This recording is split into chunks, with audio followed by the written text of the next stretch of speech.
Welcome to our channel. My name is Shabira. Today topic is translation English to Telugu.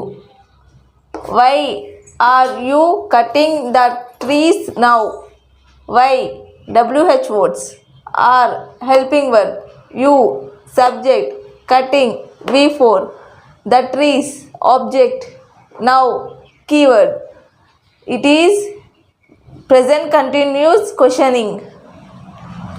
ఎందుకు why ఉన్నావు are నువ్వు you నరుకుతూ cutting ఆ చెట్లను that trees ఇప్పుడు now ఎందుకు ఉన్నావు నువ్వు నరుకుతూ ఆ చెట్లను ఇప్పుడు it is meaningless sentence meaningful sentence is నువ్వు ఎందుకు ఇప్పుడు ఆ చెట్లను నరుకుతూ ఉన్నావు థ్యాంక్ యూ ఫర్ వాచింగ్